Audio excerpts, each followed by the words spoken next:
السلام عليكم البنات، كي راكم لاباس؟ ان شاء الله تكونوا كامل بخير وعلى خير. ان شاء الله يلقاكم هذا الفيديو باحسن الاحوال. نبداو بسم الله على بركه الله. اليوم عندنا درس جديد غادي نواصلوا في موضوع لي بانس. كما سبق ودرنا المره اللي فاتت بانسه الخصر ولا بانسه الوسط. هنا اللي ما حضرتش معايا هذا الدرس غادي نحط لكم الرابط في صندوق الوصف صح تاع هذا الدرس. يعني غادي نكملوا، قلنا كل خطره نتعرفوا على بانسه هكا باش المبتدئات ما يتخلطوش، يعني ما نديروهمش مع بعض. كاين انواع متنوعه يعني متعدده عفوا نتاع لي بانس والمراكز تاعهم وين يجوا. اذا درنا تاع الخصر، درنا للامام هاي وينه، ودرنا للظهر. قلت انا فضلت اني البانسه تاع اليوم نخدمها في نفس الباترون باه نشوفوا النتيجه كيفاش تبان. نخدموا هذه رانا خدمناهم صح باه ما نطولش عليكم البنات. بانسه الخصر درت لها فيديو خاص يعني تاع الوسط كيفاش درنا الامام والظهر. اذا نشوفوهم باش تشوفوا تاع اليوم، يعني ما يهمش تقدروا تشوفوا تاع اليوم بلا ما تشوفوا اللي فاتوا، لكن من الافضل يكونوا مع بعض. اذا واش درنا؟ غادي نجيب ورقه اخرى باه نوضح عليها ومن بعد نكمل الخدمه هنايا. يعني الباترون الاساسي تاعنا العادي، يعني المسطح العادي تاعنا. درنا عرض الظهر، الكتف، طول الصدر تاعنا ولا ارتفاع الصدر، دوره الصدر. من بعد واش درنا؟ جينا هنا ونزلنا. واش درنا؟ من عند دورة الصدر نزلنا ب6 سنتيم. علاه؟ قلنا باللي الصح هذا هو دورة الصدر، لكن نبغوا نرفدو، لكن هو في الحقيقة اللي يمكن نرفدو عليه المركز، يعني الحلمة تاعنا هو يكون نزلنا هنا بحوالي 6. ما غاديش ننزل بزاف خاطش هذه البراقه صغيره على هذه. اذا جينا من هذا الخط ونزلنا بحوالي 6 سنتيم ودرنا خط هكذا. هذا اللي غادي يكون مع الصدر، نزلنا هكذا. هذا اللي غادي خدمنا عليه صح. وجينا منا لهنا بالخوف غادي نرجع لكم بانسه الخصر. وجينا هكذا حسبنا المسافه بين الحلمتين، قسمناها على 2 هكذا، طيح لكم واحد 10 سنتيم ولا، ونتحصلنا على هاد النقطه صح. وجينا هنا ايضا عند الخصر، هذا هو الخصر تاعي هكذا، ودخلت نفس النقطة. المسافة بين حلمتين قسمتها على 2. إذا وجيت منا لهنا وحسبت البانسة تاعي، حسبت البانسة تاعي شحال فيها. إذا هنايا بديروا فيها 1 سنتيم دخلوا منا 1 ومنا 1، باغي ديروا فيها 3 سنتيم دخلوا منا 1.5 ومنا 1.5، ولقيناهم بهذا الشكل. هذا الجزء العلوي. نفس الشيء بالنسبة للأسفل بلا ما نطول عليكم. الآن واش غادي ندير؟ غادي ندير بانسة الجنب، بانسة الصدر ولا الجنب. نفضل اني نسميها بانسة الجنب لاني ما غاديش نوصلها نقطة الصدر. وين تجي هذه؟ تجي هنا، تجي تحت الابط. واش دير هذه البانسة؟ هذه داك الفراغ، شفتوا داك الفراغ اللي يكون في القندوره ولا في الركبه تاعنا، يجي تحت الابط مباشره. كي تحطوا يديكم هكذا تجي شغل للهواء يعني بومبي. هنا اللي تحب يعني القندوره تاعها ملمومه وتجي على حساب المقاس تاعها، نديروا هذه البانسة يعني تعطي طابع جمالي للربا تاعنا ولا الفستان تاعنا. تجي في هذه المنطقه. طبعا نفس الشيء هذا الخط اللي نرسموا عليه، اللي رسمنا عليه البانسه تاع الوسط ولا تاع الخصر، هو نفسه نستعمله. واش درت هنايا؟ هنايا عوضت الزياده. علاه بغيت نخدم لكم على نفس الباترون؟ هنا عوضت الزياده اللي نقصت هنايا. هنا بزاف يعني نشوفهم في لي فيديو في الدروس ما يشرحوش هاد الزياده، ما على باليش كيفاش، يعني ما يعاودوش يخرجوا بالرسم تاع الباترون. هذا اللي نقص هنا نرجعوه هنا. اذا هكذا ورسمت. اذا هنايا ما غاديش نرسم نبدا من هاد النقطه. الباترون تاعي اتوسع. واش غادي ندير؟ يعني هذه دورة الصدر نزلت ب6 سنتيم هكذا ودرت خط نفس هذا اللي رسمت عليه البانسة تاع الخصر. واش غادي ندير؟ غادي نجي هنا وندخل بالطول تاع هاد البانسة. اذا هنا في البانسة هذه نقدر ندخل من حتى لهنا عادي. انا غادي نديرها قصيره، يعني تجي ما بين 8 9 وحده، يعني صدرها كبير يعني تلحق 10 صح. اذا هنا الطول نتحكم فيه. مثلا انا غادي ندير فيها 8، نجي منه هكذا وندير نقطة هنا صح. هنا لكم حرية الاختيار، تبغوا تدوها من الفوق ومن التحت. يعني البانسة تاعكم كي نقول شحال فيها بانسة، انا كي درت في هذه مثلا درت فيها 2 سنتيم صح. هذه كي نقولوا بانسه فيها 2 سنتيم ماشي معناتها تدخلي منا 2 ومنا 2، معناتها من الخط المركزي هذا ندخل واحد منه وواحد منه يولوا 2. كي نقولوا البانسه فيها 3 سنتيم ماشي نروح منا 3 ومنا 3، لا معناتها منا 1.5 ومنا 1.5 يولوا 3. نفس الشيء من هذا الخط هنايا تبغوا ديروها من الاعلى ومن الاسفل، يعني اعلى الصدر اعلى هذا الخط ومن الاسفل تاعه صحيح، تبغوا تدوها كامل من التحت. مثلا غادي نديرها من الاعلى ومن الاسفل غادي ندير فيها 2 سنتيم. واش معناتها؟ نجي عند هذه النقطه عند هذا الخط وندخل نطلع منه بواحد هكذا، ندير نقطه وننزل بواحد وندير نقطه صح. من عند هذا الخط درتها الفوق والتحت. بغيت مثلا نديرها انا من التحت ونحكمها وندير فيها 2، دو من هذه النقطه تاعكم لهنا 2 دوها كامل من الاسفل. انا وزعتها درت واحد من الفوق وواحد من الاسفل. هنا راه يبان بزاف، هنا واحد هنا. واش غادي ندير؟ غادي نجي لهذه النقطه اللي دخلت بها يعني طول البانسه، تبغوها هنا هنا هنا، انا ما درتهاش طويله شوفوا درت فيها 8 ونروح نوصل نفس الشيء، يعني ندير المثلث تاعي هكذا هكذا ونجي من الاسفل ايضا 1 سنتيم هكذا. فيها عده طرق هذه الطريقه نفسها لكن الطول تاعها يختلف هكذا. هذه هي البانسه تاعي. شوفوا نوضحها لكم هكا باه تبان. هذه بانسه الجنب ولا الصدر لكن ما وصلتهاش حتى لهنا.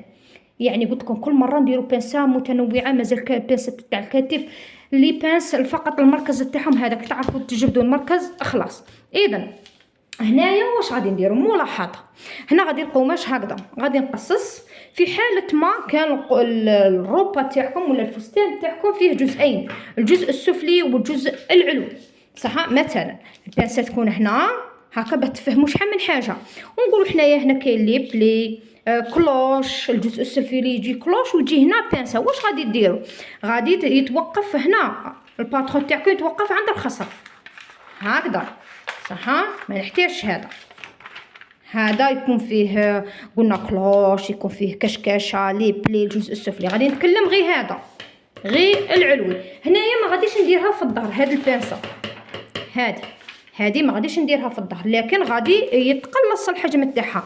هنا الاخت اللي قالت لي كيفاش نخيطوا البانسه يعني ما فهمتش، قالت لي درتيها في الورق ومن بعد. هنا لكم خيارين، يا اما تقطعوها هذا الشيء اللي راني ندير فيه هنا على الورق ديروه على القماش فقط. هذا ما كان الشيء اللي راني ندير فيه هنا. حاجه ملاحظه مبتدئات ما تقطعوش البانسه.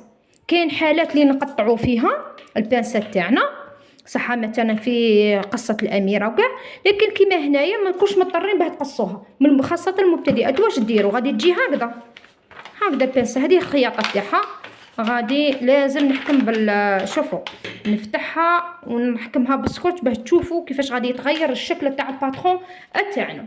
هنايا قبل حاجه وحده غادي كي يتقلص الحجم هنا غادي نقلصها لكم، غادي يتغير الظهر هنا الامام. ملاحظه الامام ما يتفصلش مع الخلف.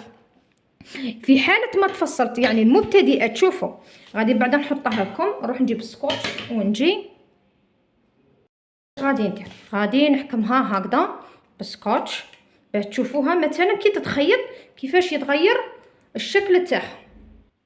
شوفوا نتوما كي غادي تخيطوا هكذا ويتخيط هكذا يعني بهذا الشكل. اذا غادي تولي هكذا. هذه هي البانسه تاعنا من الخلف. غادي ندير سكوتش من الخلف بلا ما نقطع صح.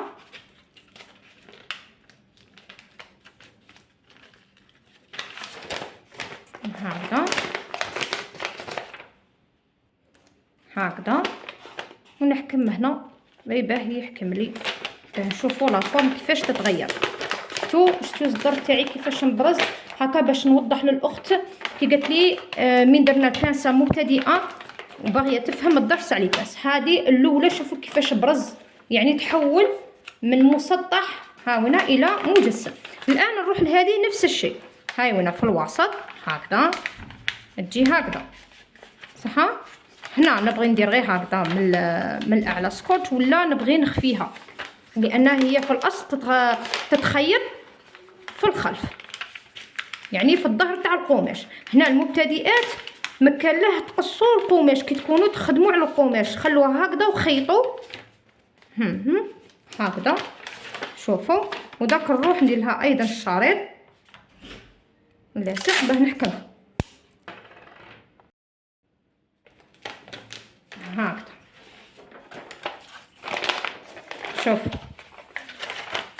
شفتوا كيفاش تغير الشكل تاع من كان مسطح هكذا، هاو بروز تاع الصدر كي نديروها على القماش، يعني نفس الشيء اللي درناه في الورق ديريه انتي على القماش هكذا. هاي انا خيطت البانسه تاعي، تخيطوها بهذا الشكل على الجنب، تنحكمها انا فقط تطويتها باه تهود. نفس الشيء هكذا البنات ما ديروش عاد السكوش، تقطع لي الباترون فقط وحكمته. شوفوا هكذا هنا تغير الشكل. شوفوا كي عطات لمسه جماليه نتاع الجنب ونتاع الخصر.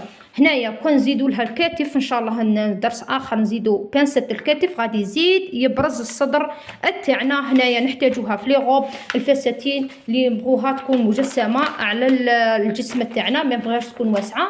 هاي وينه. هنا فيما يخص قلت لكم خطوه اخرى البنات، هنا ما نكثرش عليكم، لكن هنا المقاس غادي يتغير صح. اذا في درس اخر ان شاء الله نبقوا دائما في المواضيع تاع لي بانس، ندير لكم ان شاء الله قائمه تشغيل خاصه غير بلي بانس لانها متوسعه ومتفرعه بزاف، ما نبغيش نعطيكم نصف المعلومه.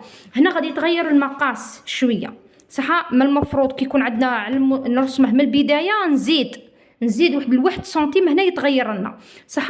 نروحوا للظهر تاعي. شوفوا الظهر ما غاديش ندير بانسه. شوفوا كيفاش تقلص الامام، تقلص العرض تاعه كان هكذا معاه. شوفوا شحال نقص هذيك 2 سنتيم. اذا كي تكونوا ونفصلوا الظهر تاعنا، هذه في حاله ما كان الفستان يعني فيه قصه هنا، هذه بانسه الظهر. شوفوا هذه بانسه الظهر نفس الشيء نخدموها، لكن قلنا تبدا من الخط الاعلى. قلت لكم البنات رجعوا للدرس تاع بانسه الوسط، تبدا منا ما تبداش كيما هكذا، ما تبداش هنا. اذا نفس الشيء نفس الطريقه نحكموا بها نخيطوا بها هذه هكذا في الوسط نفس الطريقه. لكن كي نجيو في الجنب ما نديروش هذه البانسه. الا ما درناش هذه البانسه واش غادي يصرى هكذا ديكالاج. شوفوا هذه كل ابط. شوفوا كم تلاحظوا يعني يبقى هذا الطويل على هذا، فهمتوني؟ اذا واش غادي ديروا؟ غادي تجوا للظهر تاعكم، نعطيكم حل بسيط يعني بلا ما ندخلوا في التفاصيل كثيره.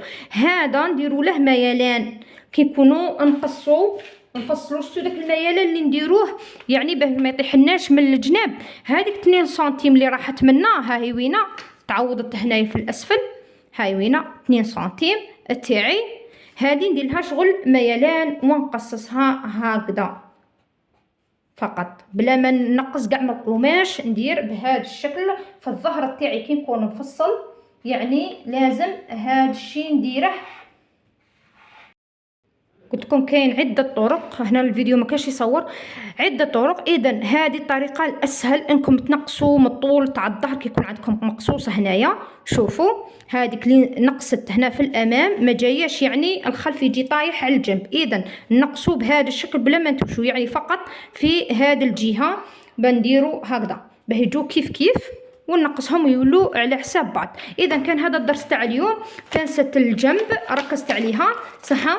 قلت لكم كل مره نديروا بانسه، وفي نفس الوقت وريتكم كيفاش تشكل بانسه الخصر وكيفاش تشكل هذه ويتحول من باترون هكذا مسطح الى مجسم بهذا الشكل مع الصدر تاعنا. هنا الطول تتحكموا فيه، ما وصلتهاش لهنا هكذا، درت فيها 8 قياس مناسب. خدمناها على الباترون الاول جات بهذا الشكل. شوفوا كتجي لمسه شابه بزاف للفستان تاعنا. ان شاء الله باذن الله نزيدوا لي بانس واحد اخرين، قلنا نخلو مواضيع خاصه فقط بلي بانس. اذا نتمنى الدرس تاع اليوم يكون نال اعجابكم، الشرح يكون مفهوم وواضح. ما تنساوش فقط جام وخلوا لي ارائكم في التعليقات، ودمتم في رعايه الله وحفظه، ومع السلامه.